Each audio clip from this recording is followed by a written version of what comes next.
beginning, of course, we didn't tell her all of it, but a few years ago, she finally learned the truth and that there were drugs involved.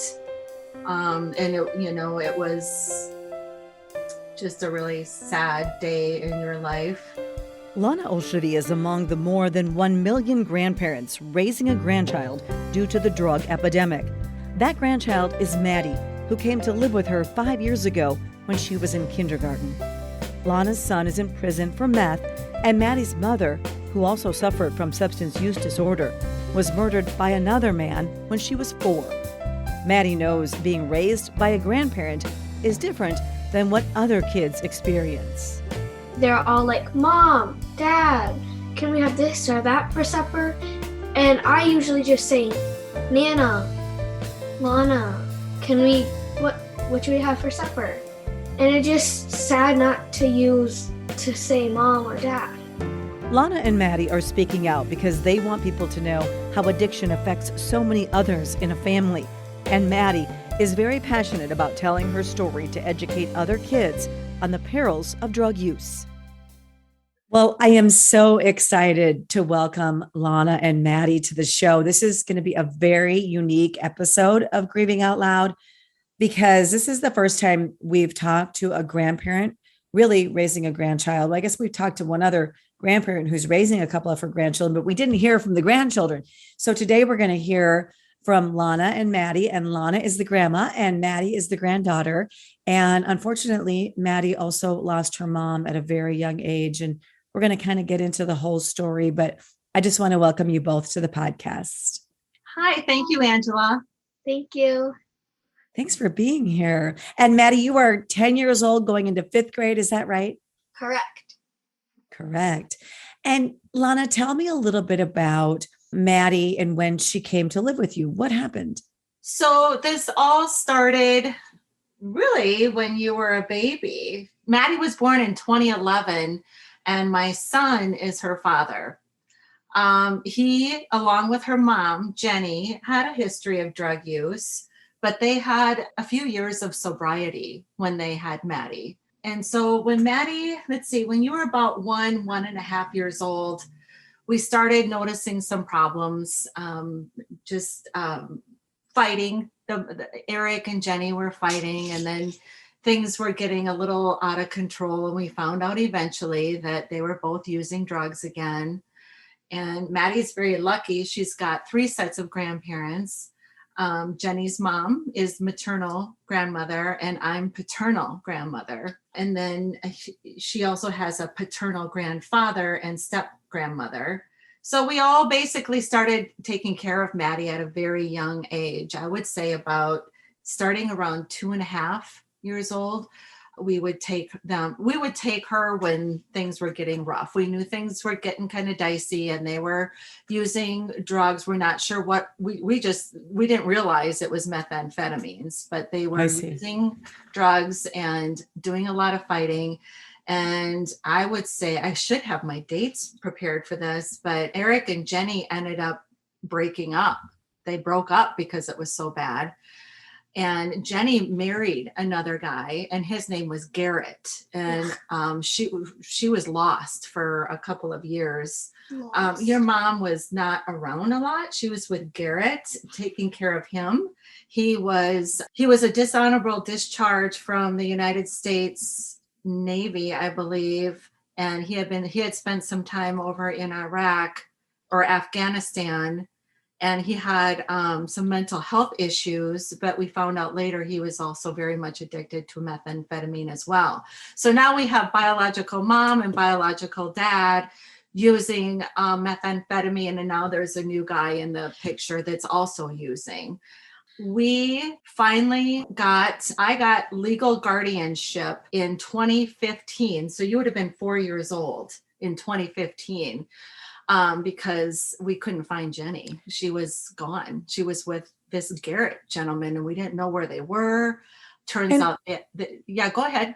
What was happening with Eric at the time? That's your son, Eric, her dad. Eric was very upset that he couldn't find Jenny, and he started using meth, and he thought that was his way to find her, is getting back into the same crowd as her. And so it was really, really a difficult time for all of us. I finally got legal guardianship in September of 2015, I want to say. And then in October, we found out that she had secretly married Garrett. And so now they were married, and we didn't find out till like December. Oh, I didn't know they got married. Yeah, they were married. Secretly. And then by February, I think it was February 26 or 24 of 2016, we found out that he had murdered Jenny in the middle of the night while she was sleeping. Oh. And he did have a very high level of methamphetamine in his system. So that they caught him right away, of course, and did blood screening, and he was very much high on methamphetamine. And so she did not die of an overdose, but she had been using methamphetamine. She was sleeping, and he murdered her in the middle of the night. And what happened to him? Did he go to prison? He is in prison. I want to years. say 150 years, and of course, probably 75 of what he'll serve. Right. And you had Maddie during this time when her mother was murdered. I did have her. Yes. Did? Yeah. You were with one of the other grandparents that night, but you had custody at the time. Yes, I had legal guardianship, and then I actually got her full time. She was with me full time starting in kindergarten. So that would have about a year later or so. Yeah. So Maddie, do you have any memory of your mother at all? I only remember of them fighting in the kitchen, and then my brother, he would take me into his room and then cover us in a blanket and watch a movie on his computer. So Maddie has a brother from Jenny has a son from a previous relationship, and he's 8 years older than Maddie. He's 11. Or 11. He's 11 years older than you, and he was really instrumental in watching and protecting Maddie during all of that. So he's been living with maternal grandmother. It sounds, Maddie, like any memories you have from that time are pretty traumatic, pretty upsetting. Mm-hmm. Yeah. And you know this whole story, right? Like your grandma's talking about it now, but you were familiar with it. Yeah. Yeah. In the beginning, of course, we didn't tell her all of it, but a few years ago, she finally learned the truth and that there were drugs involved. And it was just a really sad day in your life when you found out. She's gone through a lot of grief counseling, and she's a very strong little girl. But what she really misses the most is that she doesn't remember her mom. So, she was 4.5, and she doesn't truly. We have pictures of all over our house. We have pictures at the other grandparents' house, but she truly doesn't even remember her voice. And that's the sad part. Yeah. And what happened to Eric, her dad, your son? So my son he continues to have drug problems. He has been through rehab a few times here in South Dakota, a few different, like down in Yankton and Canton. And he is a great guy. He's got a really great soul. But he too got in with a lot of bad friends when he was younger, and it started with marijuana. I want to say 7th grade. It's pretty young, and we know the brain is not developed. Yep. Well, the brain, the frontal cortex doesn't truly develop until you're well into your 20s, at least for me. I heard Maddie chime in and said 25, and she's correct. About 25 is right. That's right. So Maddie. At the time they start using drugs is when their brain quits maturing. So Eric is going to be 40 in September. He's currently in South Dakota State Prison. We love him dearly. We miss him dearly. He is a great person. He's just got a really bad addiction with whatever drug you name it, he's used it. And he's been out once and was in a halfway house, and then he failed that and got into more trouble, and now he's back in prison for a few more years. She doesn't really get to see her dad yet. We haven't been there to visit. Mm-mm. But we will be visiting very soon, hopefully. Yeah, we're trying. We're filling out paperwork. So, Maddie, this is a lot for a 10-year-old to live with, losing your mother. Well, first of all, just really you lost your mother before you really lost your mother to drugs because she was using them and not able to take care of you. And then she was murdered and your dad is in prison. I'm so glad you have your grandma. I know your grandma and I know she's a wonderful, wonderful person, but I feel like that's a lot to carry around for a 10-year-old to carry around through life. How do you feel about it? It's very sad because, like, all my friends, they're always like, when we have like a sleepover or something, we go hang out, they're like, when they make supper, they're all like, Mom, Dad, can we have this or that for supper? And I usually just say, Nana, Lana, what should we have for supper? And it's just sad not to say Mom or Dad. Right. You feel different than your friends because you don't have that. Yeah. Mm-hmm. That makes me sad too, Maddie, that you don't have that. But I am grateful that you have Lana because, it's important you have one person, that a child at least have one person in their life that they can trust and count on. And I know you have that. Yeah. Have you thought a lot about what led to your parents being in the situations that they were in? Have you thought, about the drugs, and what do you think about that? Well,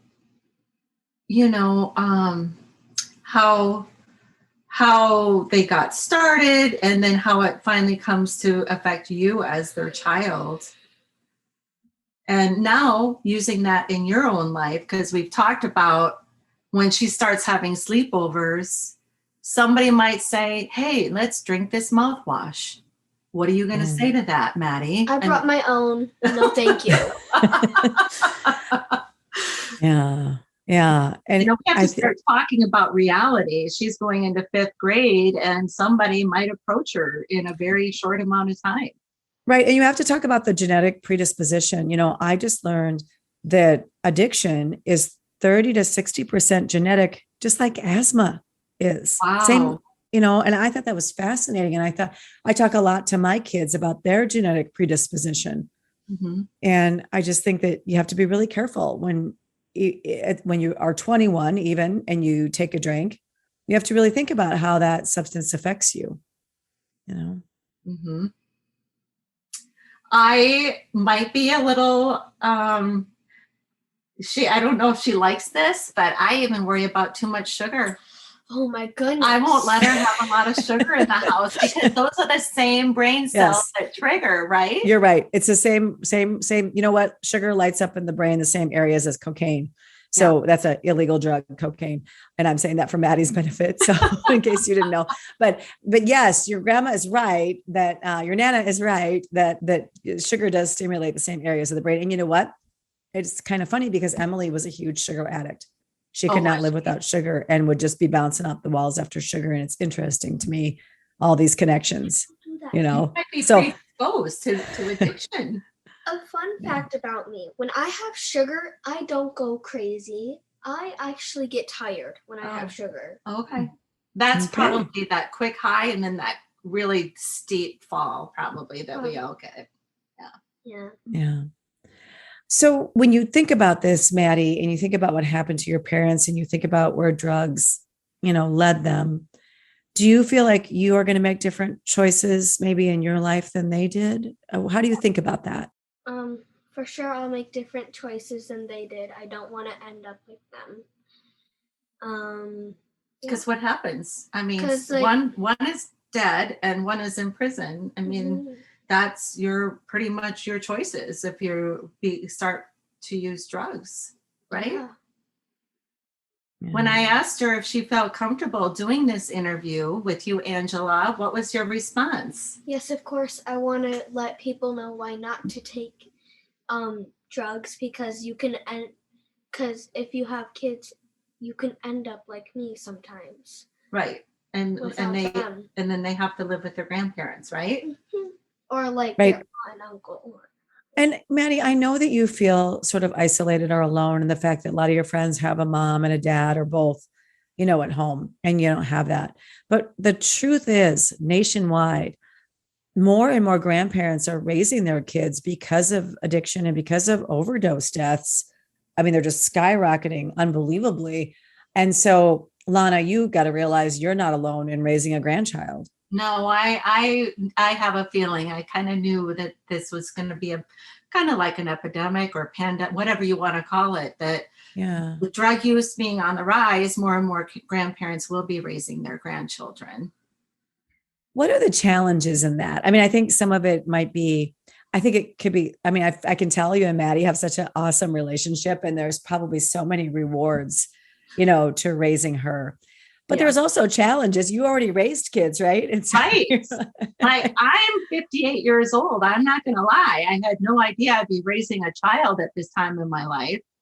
But I think we're doing a pretty good job. Don't you think, Maddie? Yeah. Yeah. I'm a widow. My husband passed away from cancer in 2013. No. So I was going to be alone. And then Maddie's mommy died, and daddy had drug problems, and she was alone. So it was kind of a natural fit for both of us. Yep. And we got a puppy. So we're trying to make the most of having this, quote, normal childhood. We're very active in school sports, and she is learning Spanish, trying to work on French already. And I'm trying to stay young. I have a Peloton. I have to work out every day. I got to figure out how I got to stay strong. I got another 8 more years with her. Yes. And you seem very young, Lana. And I would think that Maddie is, do a lot of people think Lana's your mom? I bet a lot of people mistake. You want to tell her? A lot. Some people, like, when they don't know me and they're just meeting us and they're like, "Oh, your mom is so pretty." I'm like, "Yeah, she is." And I just go along with it. Yeah. Because why not? Because she is beautiful and she does seem young. And I think that you're lucky in the aspect that you are very youthful, because a lot of people I think would struggle a little bit more with just keeping up, having the energy, to keep up with a 10-year-old. Yes, it can be fun, right? Yeah. And we're lucky. Our next door neighbors are friends of hers, and they help out. I've got lots of friends and family that will help out with us. So I'm not in this alone, really. She's got other grandparents involved as well. So I think we're doing a pretty good job. Although, again, I didn't think I was going to be doing this at this time in my life, but it's all working out. Right. I'm thinking, Lana, that you really have dealt with a lot of different kinds of grief. I don't know if there's different kinds, but there's different levels, or different grief presents itself in different forms, like losing your husband, your son being in prison. That's a loss. I mean, just having a child who suffers from substance use disorder is a loss, because it's not what any of us want for our children. Right. And I just think, and then Maddie has suffered losses, so many in her young life. She has. There's a lot of people that listen to my podcast that are new to this grief thing. I mean, nobody would ask for these types of things to happen in their life. But what has helped you the most cope? I try a lot of different things. So when I discovered he had been using methamphetamine, he was 18 years old. So we've been doing this for about 20 years. Wow. He was graduating from high school, and he did not look okay. He almost looked like a dead man walking, really. And that was one of my biggest challenges, because I'm an RN and I've seen drug addicted patients. I knew enough about methamphetamine at the time that I thought he was going to die immediately. I started grieving this loss the day I found out he was using meth. I just felt like that was his death.